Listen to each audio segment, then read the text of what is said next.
আজকে শনিবার, তাই বাড়িতে খিচুড়ি বানাবো। সেদ্ধ চাল, মটর ডাল, সয়াবিন, কুমড়ো, বিন কড়াই, গাজর, ফুলকপি, নারকেল এইসব দিয়ে আজকের খিচুড়ি বানাবো। প্রথমে আমি সবজিগুলোকে ভেজে নেব।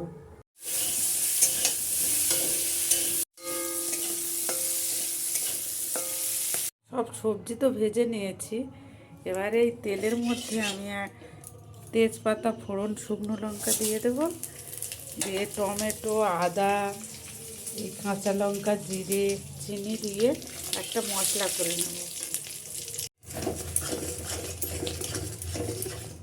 চাল ডাল সেদ্ধ বসিয়ে দিয়েছিলাম, চাল ডাল সেদ্ধ হয়ে গেছে।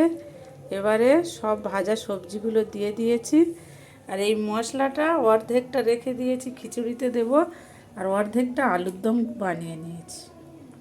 সবজি দিয়েছি, সবজিও সেদ্ধ হয়ে গেছে। এবার এই মশলাটা দিয়ে একটু নেড়ে নেব। এবার এই ভাজা নারকেলটা উপর থেকে দিয়ে দেব, আর একটু গরম মশলা দিয়ে দেব।